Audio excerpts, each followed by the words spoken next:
I ain't gonna lie, this one might be a little bit too deep for you in today's economy with bye weeks and injuries. But we got to do this deep dive today for those that need it, that's in that rough spot, that's in deeper leagues, deeper lineup requirements, because this is coming around the horizon, possibly sooner than later. Phil Mafah has entered the chat, rookie running back of the Dallas Cowboys. We got a tidbit of news here to speculate on, which could potentially lead to nothing. But still, we got to deep dive this here today. Before we dig in, though, we need to click that subscribe button right now. We're doing these deep dives every single day, all day long, as many as possible on all the trending players. When we find news, we do a deep dive. Trade, getting pumped up the depth chart, whatever it is. We're also helping you set your lineups at the end of the week by looking at every single game, every single player that makes a fantasy impact. We're also going deeper than anybody else on the waiver wire. Click that subscribe button. Stop missing out. The news is Malik Davis got cut, getting waived. And the thing about this, Jaden Blue was a scratch last week. Malik Davis was up. Malik Davis has been getting snaps. Jaden Blue's currently in the doghouse. Phil Mafah has been on IR with a shoulder injury, and looks like with this news, and we're going to wait for more news, which is probably going to come out right when I'm talking right this moment. That's how that works. But I'm manifesting it for you guys. Phil Mafah is probably coming back soon. And there's a lot to say about Phil Mafah. Phil Mafah has not taken a snap yet in the NFL, and he's a pretty quiet stock in fantasy. Right now, he's almost forgotten about. A little bit of hype in the offseason, but everybody was focused on Jaden Blue, who's in the doghouse now for fumbling. He's in the doghouse now. He was a healthy scratch last week. And they ain't, because they ain't practiced enough, dropping Malik Davis because of Jaden Blue. They ain't doing that. Not because he fumbled, they gave him a time off, and now, hey, we're going to anoint him back. Something's happening. Somebody's coming back. It's got to be Phil Mafah. Phil Mafah was a big-time recruit out of high school in the 2021 recruiting class. 4-star prospect. Everybody wanted this kid. Good size out of high school. Looked the part. Looked good in his highlight film because we covered that back in the day. At Clemson, we shared the backfield. We shared it with Will Shipley, former 5-star / 4-star recruit out of high school. Good receiving pedigree out of high school. And then we get our moment in 2024. We get banged up. We get banged up in that season, and we were on course for a massive year, and we would have got drafted a little higher if we didn't get banged up.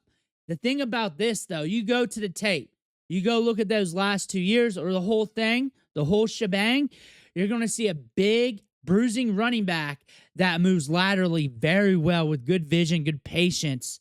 Of course, he can bring the noise at contact, but he can slip by you.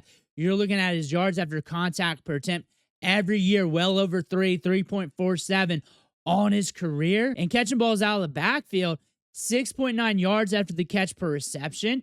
We're not a heavy pass catching back, but bigger backs who can catch in the flat can be rather lucrative in fantasy football because they ain't leaving the field. They ain't catching the flat. They can take a lot of pounding up the gut. You see this throughout his career here. He can be dominant in games. He can take over. He's done that against good competition. Notre Dame, DeVille, Florida State, on and on. Even though it was kind of a small sample, he showed it on the tape, and he was banged up.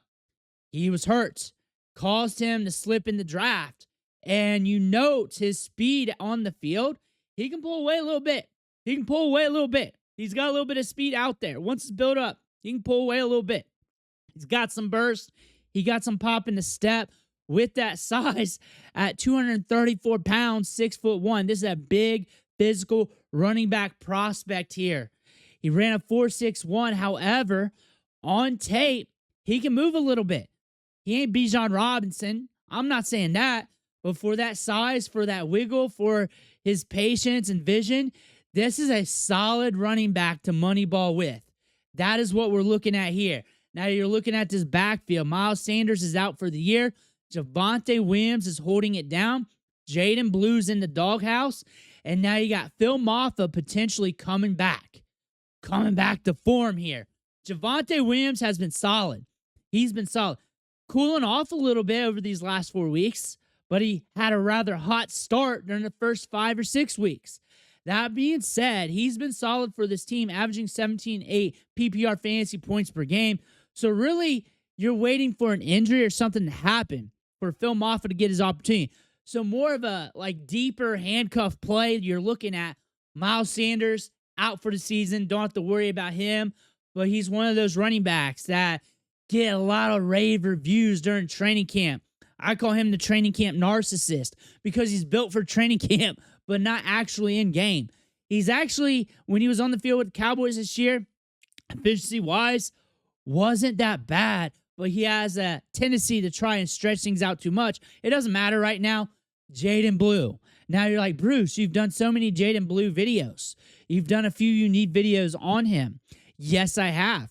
But in those videos, I also say a lot of words. And part of those words said is this is a guy that has not lived up to the hype during his career, especially collegiate career, because just like Mafah, maybe even more, was a big-time prospect coming out of high school. We thought there was potential he could be the next big thing. Never materialized. You can make all kinds of excuses at Texas because they had so many good running backs, but in the moment, he never took it over fully. And that's something that could materialize here with the Dallas Cowboys. There are rumors in the offseason of him being lazy. Brian Broaddus of the Dallas Cowboys, media there, former scout, mentioned that, hey, that could have been from Texas, which is an indicator that's probably not from Dallas, but also an indicator that that was said.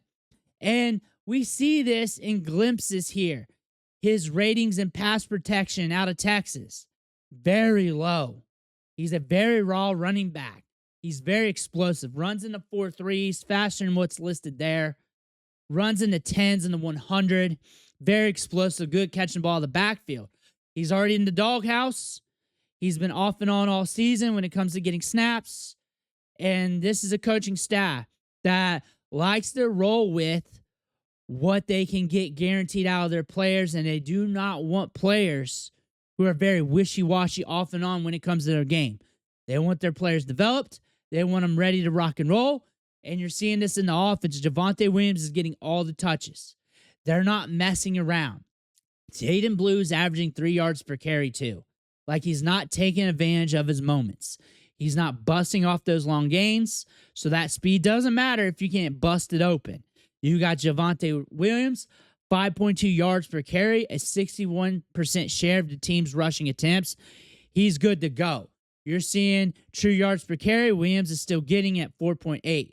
You're seeing Jaden Blue, 2.93. Malik Davis, 2. They're wanting more. They're wanting more next beside Javonte Williams. They want something besides Williams. In the offseason, I said Blue and Phil Mafah would be a fun tandem. But they're late-round picks. They got to develop. But Mafah in training camp was getting it done. Mafah in training camp was killing it when he was getting the opportunities. Because Sanders and Blue both got banged up. He started getting opportunities there. 2s, 3s, 11v11s. So when you're a later-round pick, especially when you're the second later-round pick at your position group in that draft, opportunities are few and far between. Like getting opportunities out there are hard to get. In those 11 versus 11 opportunities, it's like 3 to 5 snaps a practice, maybe less than that for some teams, maybe more for others. But your opportunities to prove yourself are rather slim. That being said, he maximized his opportunities. He looked good out there. He was put on notice. Javonte Williams has been good. Yards created 6th among running backs. True yards per carry, 12th. For Javonte Williams, who a lot of people had dead in the water, 12th among running backs in true yards per carry, rather saw everything. Volume workhorse, 10th in carries, 5th in targets. Like a volume workhorse back. And that is an indicator of what they're going to want out of the running backs. They're going to want somebody that can take on a lot of volume, take on a lot of hits, take on a lot of touches. Phil Mafah's got the size for that. He caught 20 balls in each of his last 2 years at Clemson, 20 or more, to be a matter of fact. He's got the size. He's got build-up speed. He's a very patient player. His feet is very slick. He's actually got some remnants of Javonte Williams in his game. Why you need him? Deep stash, deep leagues. Traditional 12-man leagues, you better be paying attention to the news of the Cowboys. You better be paying attention to what's coming on around the horizon. I mean, James Cook is not practicing today. All it takes is one of these random injuries to start popping off, and next thing you know, you got to look at the backup. So you got to know who's the next man up, because we're seeing that now this season where we're getting into Wednesday, Thursday, Friday. All of a sudden, bam, Kyle Money guy's starting. Phil Mafah guy's starting. That's how that's working out. So you got to be prepared. You got to know who he is. Now, if things start to get fired up a little bit more, he's starting to see a 12 to 15% opportunity share alongside Javonte Williams. We got to do this video game. We got to run it back, because now there's more advanced data on him through those games.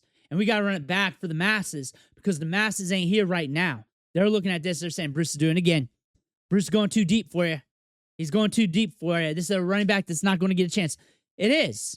It is. But if you're in a 16-team plus league, or if you got lineup requirements where you got a ton of flexes or whatever, you're going to need this. Or if you want to be ahead of the curve, you're going to need this. You need to know when these players are sending up. You need to know the news. And you need things that are called out that's not being called out. So it's got to be a little deeper, because all the other stuff up here has already been hit. It's already been called out. It's been called out to the point that you don't even need to hear it anymore. Like, it's just noise now. But this little stuff here, a lot of it's not going to materialize. But the thing about that in this game is you got to keep turning and burning. You got to be a step ahead, or you're going to pay more on the fab, or you got more competition for that player. You want to be early. And to be early is you got to be early on the information. So when this starts coming ahead and you want to be early, at least you know who this guy is. Some of you guys don't know who this guy is. You don't know his background. You just think he's a late-round guy, another name on the back of a depth chart here for the Dallas Cowboys. But there's more to that. There's more to that. He was cooking in training camp. This is one of the deepest running back classes of all time. I told you guys there was going to be a lot of Ja'Cory Crosby merits. I told you that. You guys were getting excited. It was great when he was free in drafts. It was great. There's just going to be more of them. Kyle Money guys, a lot of guys from this year's draft that's going to have moments in the sun. He could be one of them. Jane Blue could be one of them. And I'm covering their prospect profiles left and right multiple times throughout the year to help you guys out to find these players so you can make those moves for yourself. I'm not in your league. I can't tell you what your waiver wire looks like, what your league mates' tendencies are. And I'm also trying to be early so you don't overpay. You can catch them for free. And you do what you want from there. Or you're just waiting. Waiting's free too. Waiting's free. But you need to know this stuff. Let me know what you think in the comments below. I want to hear about that. Make sure you hit that subscribe button on the way out. One thing for watching. Catch you on the next video.